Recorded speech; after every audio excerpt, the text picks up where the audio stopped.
Asturias, soy pediatra infectólogo, profesor del Centro de Salud Global de la Universidad de Colorado y asociado a la Escuela de Salud Pública de la Universidad de Johns Hopkins y la Universidad del Valle en Guatemala. Es un gusto estar aquí con ustedes. Hoy vamos a hablar acerca de los diferentes tipos de vacunas como parte del diplomado en vacunología en América Latina. Antes de entrar a eso, hay varios principios de vacunación que debemos reconocer. Hay dos tipos de inmunidad que uno adquiere como persona, la inmunidad activa y lo que llamamos inmunidad pasiva. La inmunidad activa es la protección que se desarrolla por el propio sistema inmune de cada persona. Es más permanente y es lo que todos los individuos o animales eventualmente desarrollamos para defendernos de las infecciones. La inmunidad pasiva, por el otro lado, es aquella inmunidad que es transferida, la protección que es transferida de otras personas o de animales y es temporal. La inmunidad pasiva como tal se desvanece con el tiempo y por lo tanto no nos provee inmunidad permanente. Ahora, ¿cómo se obtiene esta inmunidad? Por ejemplo, la inmunidad pasiva puede ser adquirida a través de diferentes factores. Uno son los productos de sangre como transfusiones, por ejemplo, las transfusiones de plasma o de algunos otros compuestos tienden a protegernos en contra de algunas infecciones y por eso es que los pediatras e infectólogos sabemos muy bien que después de una transfusión no debemos vacunar a un niño, por ejemplo, sino 2 o 3 meses después. También podemos transferir anticuerpos humanos concentrados, eso se llaman inmunoglobulinas y han sido producidas para tratar de proteger en situaciones específicas. También se han desarrollado hiperinmunoglobulinas humanas que las usamos en infecciones muy especiales, por ejemplo, hepatitis B o varicela, donde queremos proteger a aquellos niños inmunocomprometidos que puedan haber tenido contacto con estas infecciones. Y finalmente, algo que todos los que estamos involucrados en vacunas y prevención de infecciones hemos conocido por mucho tiempo, son los sueros heterólogos hiperinmunes, muchas veces desarrollados en algunos animales y que llamamos antitoxinas y la más conocida, por ejemplo, es la antitoxina antirrábica que usamos en el caso de los contagios de rabia o las antitoxinas tetánicas que también utilizamos en ese caso. Existen otro tipo de inmunidades que podemos adquirir de una manera pasiva, esos son los anticuerpos monoclonales, estos ya son anticuerpos específicos, son derivados de una sola clona de células que producen anticuerpos, o se llaman linfocitos B, y es específico contra un solo antígeno o grupo de antígenos relacionados. Uno de los ejemplos más frecuentes es la protección en contra del virus sincitial respiratorio, para el cual se ha desarrollado un anticuerpo monoclonal muy eficaz que se llama palizumab, y el mismo lo que hace es que se lo damos a los bebés prematuros para protegerlos en contra de esta infección de virus sincitial respiratorio que produce infecciones respiratorias muy serias que los pueden llevar a la muerte o a enfermar seriamente. Ahora, antes de que entremos a la especificidad del tipo de vacunas, es importante que entendamos lo que se llama la reacción antígeno-anticuerpo. Y los anticuerpos son esas proteínas que llamamos inmunoglobulinas que son producidas por los linfocitos y que se usan para eliminar el antígeno.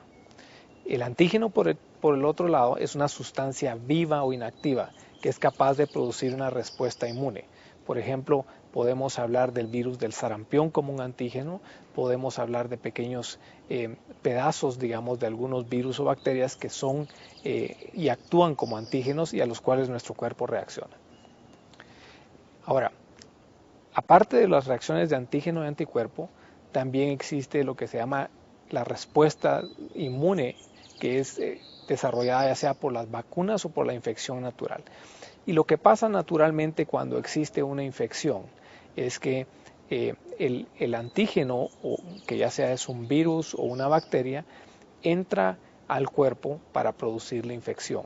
Ya sea entra como una infección natural o puede entrar como el antígeno que nosotros inyectamos a través de una vacuna. Cuando entra al cuerpo, básicamente inicialmente hay unas células especiales del cuerpo que se llaman células nativas o ingenuas que se encargan de ir a buscar este antígeno.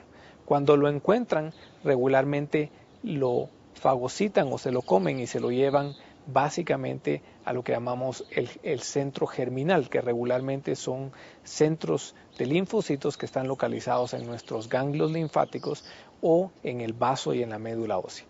Y ahí estos centros se encargan de procesar ese antígeno para producir dos tipos de células. Unas células linfocitarias que se encargan de la producción de anticuerpos rápidos que se llaman inmunoglobulinas M, y otras que son de permanencia más larga, que se llama células plasmáticas de larga duración, y que se van a encargar de producir otras inmunoglobulinas o anticuerpos como la IgG, la IgA y las IgEs. También hay que recordarse que los antígenos estimulan otro brazo del sistema inmune que se llama el brazo celular, en el cual las células T, que son células ayudadoras, van a ayudar, como su palabra lo dice, a los linfocitos para producir los anticuerpos a largo plazo. Esta es la manera en que las infecciones o las vacunas inducen eventualmente anticuerpos. Ahora, ¿cómo vamos a clasificar las vacunas? Las vacunas las vamos a clasificar en vacunas vivas atenuadas y en vacunas inactivadas. Y de las vivas atenuadas, como de las inactivadas, hay dos tipos, las virales y las bacterianas. Hay otros microorganismos como hongos y que aún no tenemos, digamos, ninguna vacuna, aunque hay mucho trabajo haciéndose en ese sentido. De las vacunas inactivadas, tenemos de diferentes tipos también. Tenemos completas y tenemos fraccionadas. Las vacunas completas pueden ser también de virus o bacterias, y las vacunas fraccionadas ya sea se basan en las proteínas, o sea, los pedacitos de proteína, de aminoácidos que tienen ya sea algunos compuestos de la bacteria como los toxoides o las subunidades de los virus, o otras que se llaman basadas en polisacáridos, que el polisacárido no es más que un azúcar grande que cubre o que recubre a las bacterias y que es probablemente el compuesto que más induce a inmunidad dentro del sistema de defensa. Las vacunas vivas atenuadas básicamente les llamamos atenuadas porque son debilitadas.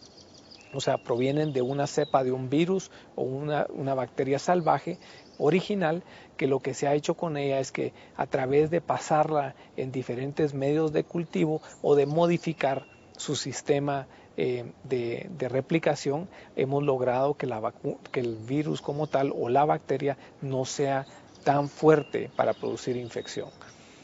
Para ser eficaces, estas vacunas deben poder reproducirse o replicarse, de manera que nosotros en estas vacunas no queremos que los virus o bacterias mueran, sino que estén vivos, pero que estén incapaces de poder producir la infección natural.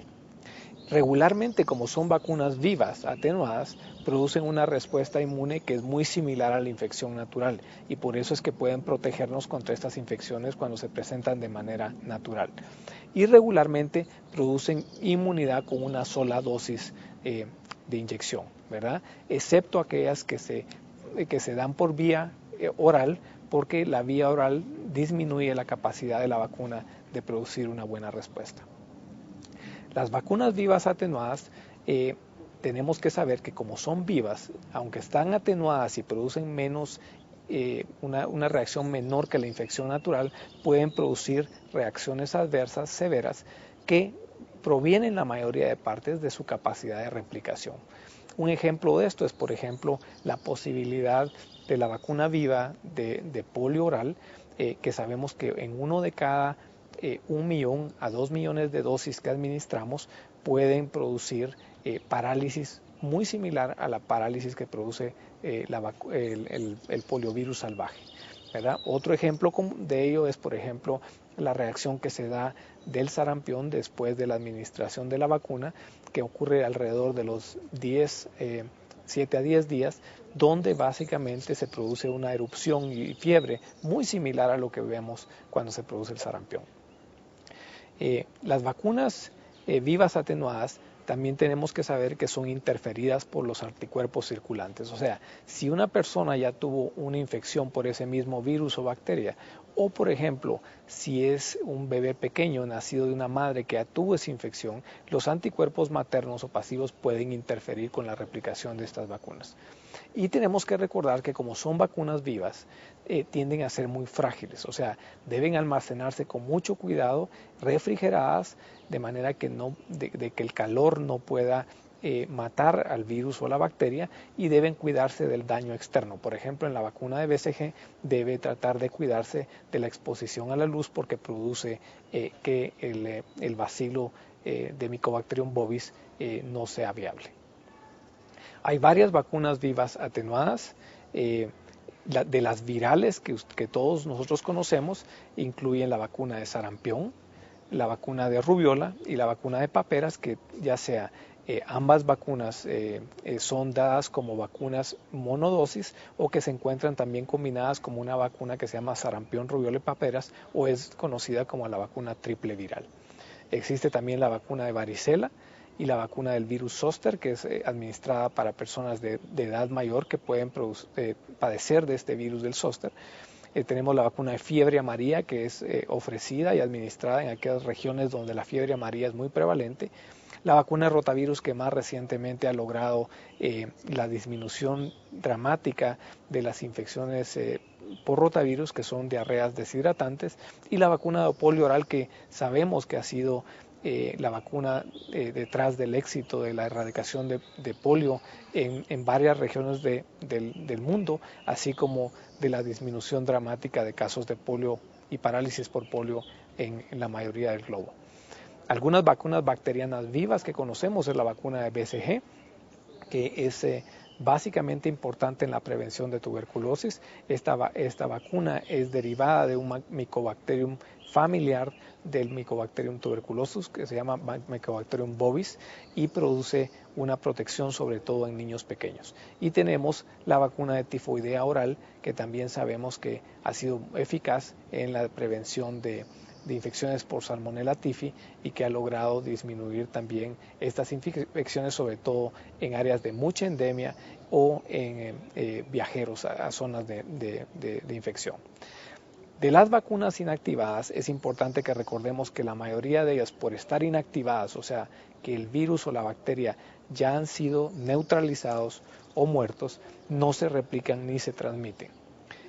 Son menos efectivas para inducir inmunidad que las vacunas vivas, porque no se replican y por tanto no inducen al sistema de defensa a desarrollar una inmunidad. Pero tienen la ventaja de tener menos interferencia de anticuerpos circulantes. Generalmente, como no son tan inmunogénicas, tienden a requerir entre 3 a 5 dosis para inducir una inmunidad correcta. Y la respuesta es regularmente más de anticuerpos que de células como tal. Una cosa importante con la mayoría de vacunas inactivadas es que la protección dada por anticuerpos disminuye con el tiempo, y por lo tanto algunas de ellas van a necesitar que les demos refuerzos a través del tiempo. Un ejemplo importante, por ejemplo, es la vacuna inactivada de tosferina o pertussis, que regularmente ahora sabemos requiere varios refuerzos a través de la vida. Las vacunas inactivadas completas las podemos dividir en vacunas virales y vacunas bacterianas, y vamos a dar un ejemplo de cada una de ellas. Por ejemplo, una vacuna viral inactivada importante es la vacuna de polio inactivada. Es una vacuna que tiene el virus de la polio completo, pero ha sido inactivada a través de un proceso especial, de tal manera que el virus de la polio ya no puede replicarse. Hoy por hoy es la vacuna utilizada en la mayoría de países industrializados o de alto recurso para poder prevenir la polio. ¿Por qué? Porque básicamente no solo previene las posibles epidemias o introducciones de polio salvaje de otros países, sino que también previene al individuo de poder tener el efecto adverso que la polio oral tiene, de poder producir en 1 de cada 2 millones de dosis una parálisis asociada a la vacuna de polio oral. Otra vacuna que todos hemos tenido contacto más recientemente es la vacuna de hepatitis A. Es una vacuna también inactivada de células completas, aunque hay de otros tipos, y ha sido muy eficaz en la prevención de esta infección del hígado. La vacuna de la rabia también es una vacuna de virus inactivado, y la vacuna de la influenza también viene como una vacuna de células completas que sirve para la prevención de esta infección viral. De las vacunas bacterianas completas que conocemos está la vacuna de pertussis o tosferina, que ha sido parte del componente clásico de lo que llamamos la triple de células completas. Hoy sabemos que esa vacuna, por ser un componente completo de la bacteria, tiende a producir más reacciones adversas que, por ejemplo, la vacuna fraccionada de pertussis. Entonces, si ustedes recuerdan, cuando un niño se le administra vacuna de triple, tiende a tener más o menos en un 30% fiebres altas, que se asocian también a veces a mucho llanto, irritabilidad y a hinchazón y dolor en el área de la inyección. Y esto es porque esta vacuna es de células completas.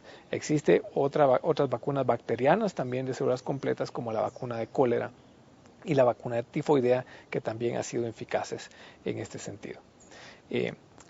Por el otro lado, más recientemente, para disminuir las reacciones adversas, se han desarrollado vacunas inactivadas fraccionadas. Y le llamamos así porque solo se toma un pedazo de la bacteria, que es el que desarrolla defensas, y así evitamos usar a toda la célula de la bacteria o todo el componente de la bacteria para poder, digamos, evitar las reacciones adversas. De las vacunas de subunidades que hoy tenemos disponibles se encuentran la vacuna de hepatitis B, la vacuna de influenza, que sabemos que es la preferible a ser utilizada en niños, la vacuna de pertussis acelular, que puede ser de 2 o 3 o 5 componentes, y la vacuna de papilomavirus, que más recientemente se ha utilizado para la prevención del cáncer cérvico-uterino. Los toxoides también son vacunas fraccionadas, y tenemos varios toxoides que clásicamente hemos utilizado por varias décadas. El toxoide diftérico y el toxoide tetánico son los componentes más importantes que nos han ayudado a prevenir infecciones. Finalmente, vamos a hablar de las vacunas de polisacárido. Las vacunas de polisacárido, como les había expresado al inicio, son vacunas que se desarrollan de las cápsulas de algunas bacterias. Estas cápsulas o la membrana que cubre la bacteria tiene un componente de azúcar que se llama polisacárido. Y el polisacárido es uno de los componentes que induce inmunidad para poder protegernos en contra de estas bacterias. Lamentablemente, en el caso de los niños menores de 2 años, que tienen un sistema de defensa o de inmunidad más inmaduro, ellos no pueden desarrollar una inmunidad en contra de estos polisacáridos muy buena. La otra desventaja de estas vacunas de polisacárido puro es que no inducen respuesta de refuerzo, o sea que si ponemos una segunda dosis de la vacuna, no va a inducir una gran cantidad de anticuerpos como uno esperaría que pasara con varias dosis de una vacuna, por ejemplo, de proteína. Y lamentablemente también los anticuerpos que desarrollan con estas vacunas tienen menos avidez funcional, quiere decir que son menos hábiles para ligar, digamos, al antígeno y poderlo procesar adecuadamente. Estos defectos del polisacárido puro han sido mejorados a través de acoplar o de conjugar a estos polisacáridos con proteínas, y esto nos ha permitido poder que algunos de esos polisacáridos se conviertan en vacunas muy eficaces para los niños. Como ejemplos, hay varias vacunas de polisacárido que podemos mencionar. Una es las vacunas de polisacárido puro que tenemos, son la vacuna de neumococo, y un ejemplo de ella es la Neumo 23, que es una vacuna que tiene protección contra 23 serotipos del neumococo y que principalmente está indicada en personas mayores que tienden a tener mayores infecciones por neumococo, sobre todo aquellos mayores de 60 años. También hay varias vacunas de polisacárido de meningococo que han sido utilizadas sobre todo en los estudiantes universitarios en Estados Unidos y Europa para prevenir las infecciones por meningococo, que son un poquito más frecuentes en ellos. Y también tenemos una vacuna de polisacárido contra Salmonella typhi que ha ayudado en la prevención de estas infecciones. De las que tenemos de polisacárido conjugado que hemos logrado utilizar para niños, tenemos la vacuna de Haemophilus influenza tipo B, que como todos sabemos ha sido tal vez la vacuna más importante para reducir los casos de meningitis y neumonía a nivel del mundo. Más recientemente la vacuna conjugada de neumococo, que existen varias, una que tiene 7 serotipos de neumococo, otra que tiene 10 y otra que tiene 13 serotipos de neumococo, y que previenen contra los neumococos que más frecuentemente causan neumonía, meningitis e infecciones de oído en niños pequeños. Y finalmente, más reciente, se han desarrollado las vacunas conjugadas de meningococo que van a ser muy importantes para la prevención de enfermedad por meningococo y meningitis, sobre todo en África y en otras partes donde esta enfermedad es muy prevalente. En resumen, durante estos pequeños 30 minutos que hemos tenido, debemos recordar que el tipo de vacuna depende del antígeno que quiera utilizarse. O sea que nosotros no podemos desarrollar necesariamente una vacuna solo porque queramos, sino que va a depender del tipo de protección que queramos tener. De manera que, por ejemplo, en el caso de sarampión, es mucho más útil tener una vacuna viva que una vacuna inactivada, porque en el pasado las vacunas inactivadas de sarampión han tenido problemas. Así que todo va a depender del tipo de protección que queramos obtener. Según el tipo de vacuna que tengamos, así va a ser el perfil de la respuesta inmune y los posibles efectos adversos que podamos tener de esas vacunas. Y recordar qué tipo de vacuna es cada cual es importante para que nosotros recordemos cómo se desarrolla la respuesta de defensa y qué tipo de eventos adversos podemos esperar. Y finalmente debemos estar listos porque existen nuevos tipos de vacunas que están en desarrollo. Por ejemplo, la vacuna de dengue, que es una vacuna quimérica que combina partes del virus de dengue con partes de una vacuna viva como la de fiebre amarilla y que tiene una manera de actuar un poquito distinta a las vacunas de virus vivo. Existen también desarrollo de vacunas genéticas y otras que en el futuro deberemos aprender su mecanismo de acción. Muchas gracias.